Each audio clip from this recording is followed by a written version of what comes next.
प्रेम सरोवर की राधा रानी और कृष्ण की सुंदर लीलाओं का जो वर्णन है उसका श्रवण कर रहे हैं।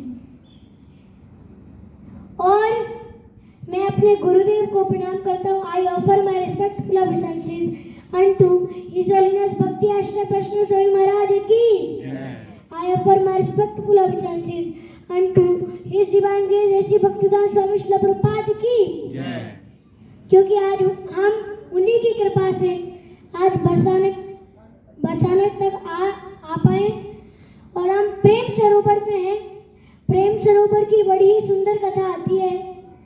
यहाँ एक बार क्या होता है कि राधा रानी बैठी होती है और पास में मधु रहता है।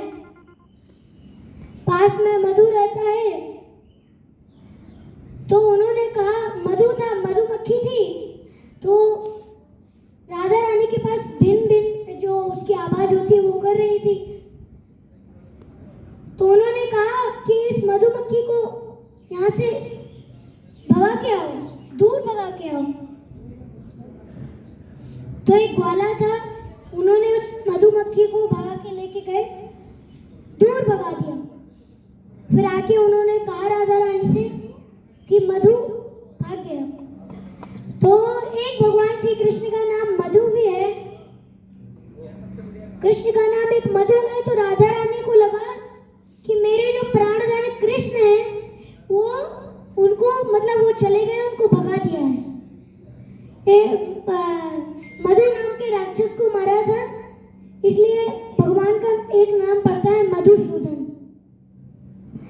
तो ऐसे अनेकों अनेक भगवान के नाम है और उनमें से एक नाम है भगवान का मधु।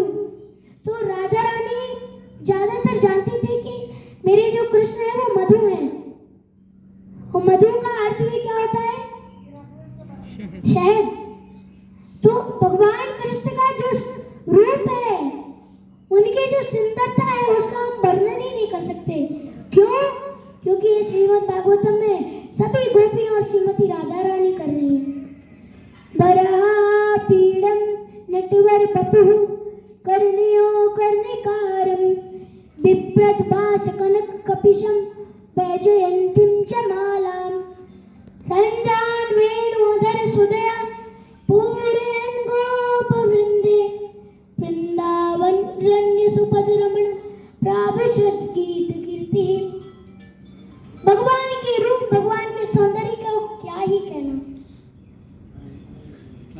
मधु तो एक शहद है, पर भगवान का जो स्वरूप है बरहा पीड़म नटवर बपू। बरहा पीड़म, बरहा अर्थात मोरपंख होता है। बरहा पीड़म नटवर बपू, जिनके सिर पर मोरपंख हो, बरहा पीड़म नटवर बपू। नटवर बपू मतलब जो सबके नटराज राजा हो, नृत्य में सबके राजा हो, नृत्य सबसे अच्छा करते हैं भगवान। अब ये समझिए कि दो प्रकार के नृत्य होते हैं। एक जगह श्लोका है नृत्या बसुंडा, लघु सिद्धांत कौमुदी में आया है। नृत्या बसुंडा डमरू 14 वादने उत्पन्ना।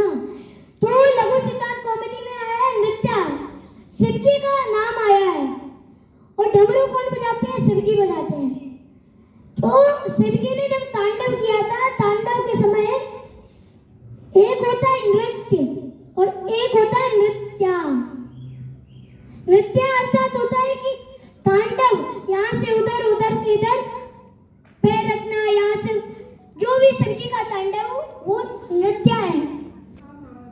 और जो भगवान करते हैं, सबके राजा है नृत्य में, वो है नृत्य। नटराज राजा। तो भगवान का जो सौंदर्य है उतना शहद से भी, मधु से भी अधिक उनका स्वरूप भी इतना सुंदर है। और मधु से भी एक गीता में श्लोक आया है, 11वें अध्याय का 12वां श्लोक, दिव्य सूर्य सहस्रस्य भवेदु गुप्तुच्यता यदि वा सदृशी सस्यात् नेबं पाप्यमवाप्स्यसि। क्या श्लोक आया है? उसमें बहुत सुंदर श्लोक आया है। उसमें बताते हैं दिव्य सूर्य सहस्त्रस्य, यदि हजार दिव्य सूर्य जो सूर्य देवता है, यदि ऐसे हजार सहस्त्र अर्थात हजार, यदि ऐसे हजारों हजार सूर्य भी आ जाएं, तब भी भगवान की जो सौंदर्य है उसकी हम कल्पना नहीं कर सकते, राधा रानी की कल्पना नहीं कर सकते।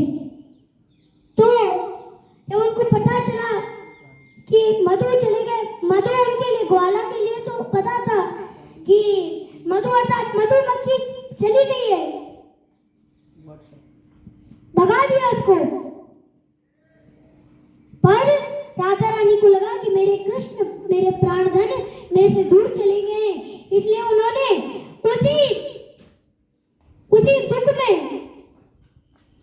उसी दुख में उन्होंने ये प्रेम सरोवर जो भी आपके सामने भरा हुआ है, ये श्रीमती राधा रानी की अश्रुधारा है। जो कृष्ण, उनको लगा कि कृष्ण हमारे, मेरे प्राणधन कृष्ण, ब्रह्मांड नायक श्री भगवान श्री कृष्ण चले गए मेरे से दूर। तो इसी दुख में उन्होंने अपनी अश्रुधारा, उनके नेत्रों से अश्रुधारा निकल आई और इतना बड़ा कुंड राधा रानी के अश्रुधाराओं से भर गया। बरसाने वाले की, श्रीमती राधा रानी की। तो ये बहुत सुंदर कथा आती है। और आप तो कितने भाग्यशाली हैं कि आप बरसाना में आए हैं और आप राधा रानी के भी दर्शन आपने किया। और अभी हम आए हैं प्रेम सरोवर, प्रेम अर्थात स्नेह, प्रेम सरोवर। यहाँ यदि कोई आ जाता है तो उसकी जो 84 कोई परिक्रमा है वो पूरी हो जाती है, यहाँ वो सिद्ध हो जाती है। जो 84 कोस परिक्रमा है वो सिद्ध हो जाती है। और राधा रानी की अनेकों अनेक लीला है। ऐसे ही जब प्रेम सरोवर में थे तो इसी प्रकार एक और लीला इसी के साथ आती है। एक बार क्या हुआ कि राधा रानी और कृष्ण का होता है ललिता बिहारी, सुना होगा आपने ललिता बिहारी दर्शन।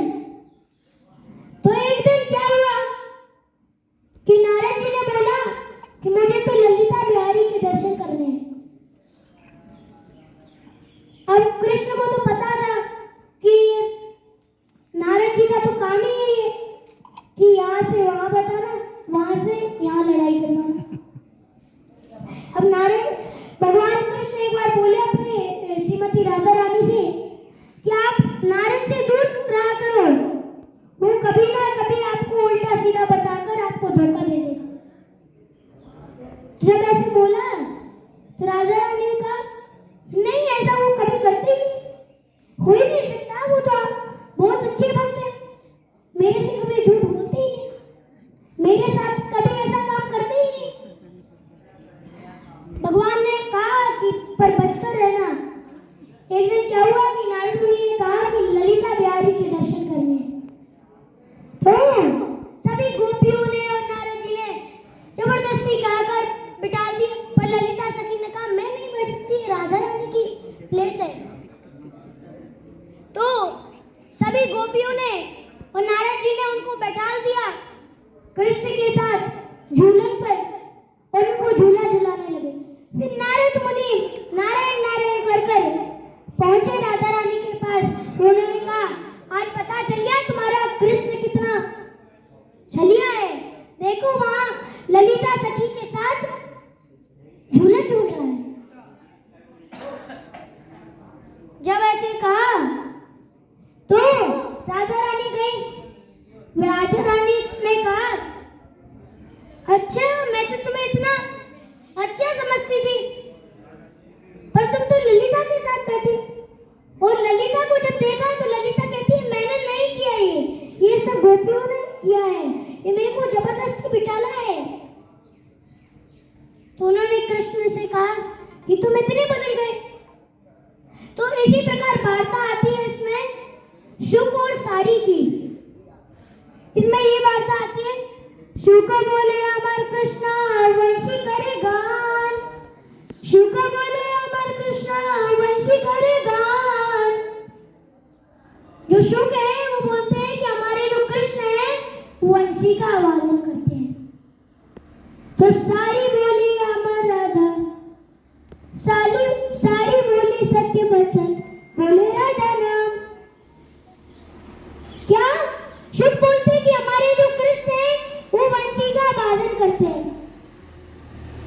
राधा रानी के जो पक्ष में थी उन्होंने कहा एक मिनट वंशी का गान तो करती रहे, ये मत बोलो, वो तो हमें भी पता है कि तुम्हारे जो श्याम सुंदर है बंशी का गान करते हैं, पर बंशी के स्वर क्या है ये जानो, उसकी गहराई में शब्द क्या है पीछे के उनको जानो। सारी बोली सत्य वचन बोले राधा नाम, मैं सत्य वचन बोल रही हूँ। श्याम सुंदर तुम्हारे मुरली तो बजाते हैं, किंतु उन मुरलियों के पीछे के जो स्वर हैं वो श्रीमती हमारी राधा रानी है। शिव को बोले अमर कृष्णा गोवर्धन उठाइला, अब कहते कुछ बदलना पड़ेगा तो बोलते शिव को बोले अमर कृष्णा गोवर्धन उठाइला। शिव बोलते हैं कि हमारे जो कृष्ण है उन्होंने गोवर्धन को उठाया है। तो वो बोलती है, सारी बोलते हैं, राधा रानी के पक्ष में से बोलती हैं, अच्छा तुम्हारे श्याम सुंदर ने जरूर गोवर्धन उठाया है, किंतु उसमें शक्ति कहां से आई? तो वो बोलती है सारी बोली अमर राधा शक्ति संचारिला, मतलब जो हमारी श्रीमती राधा रानी है वो शक्ति को प्रदान करने वाली है, जिसके द्वारा तुम्हारे श्याम सुंदर ने भी हमारी श्रीमती राधा की शक्ति से गोवर्धन को उठाया। ऐसे कहते हैं और आगे कहते हैं कि अब तो यशोदा, हमारी यशोदा माता को लाना पड़ेगा अपने पक्ष को भारी करने के लिए। तो उन्होंने बोला शुका बोले अमर कृष्णा यशोदा जीवन, सारी बोली अमर राधा जीवन है जीवन। शिव बोलते हैं कि हमारे जो कृष्ण है वह यशोदा के जीवन है, यशोदा के प्राणधन है। तो यशोदा के प्राणधन है, तो सारी बोली अमर राधा जीवन है जीवन। यदि तुम्हारे श्याम सुंदर यशोदा के जीवन है तो हमारी श्रीमती राधा रानी जीवनों की जीवन है। तुम्हारे जीवन के जो यशोदा के जीवन है उनके भी जीवन हमारी श्रीमती राधा रानी। आगे बोलते हैं शुक बोले अमर कृष्णा, शुक बोले अमर कृष्णा,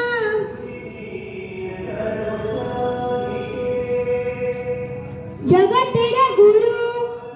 शुक बोले अमर कृष्ण जगत तेरा गुरु। शुक बोलते हैं हमारे जो कृष्ण हैं वो जगत के गुरु हैं।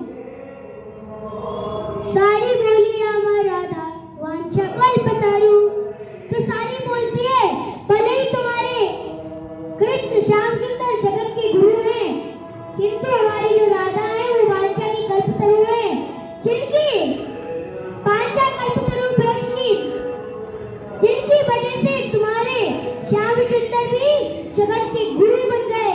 इसलिए हमारी जो राधा है वो वांछा कल्पतरु है, जिनके नीचे खड़े होकर हम तुम्हारे श्याम सुंदर भी जगत के गुरु बन गए। इस प्रकार राधा रानी की वार्ता और कृष्ण की वार्ता बहुत आती है, और इस सरोवर का नाम है प्रेम सरोवर।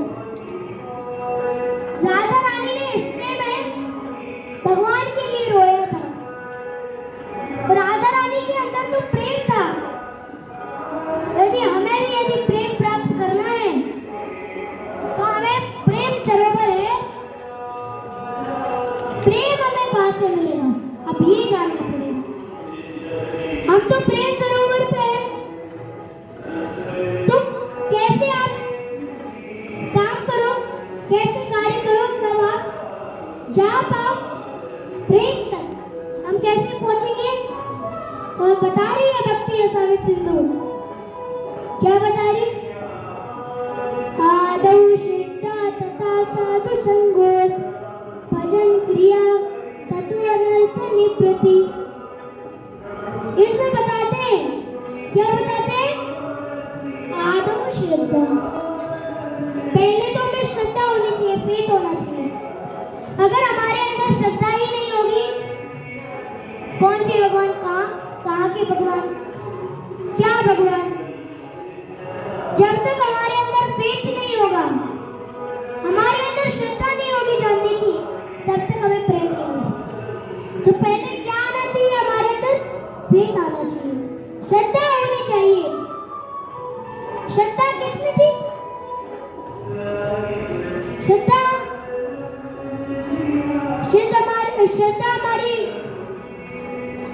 हमारे जो प्रहलाद महाराज है, उनमें श्रद्धा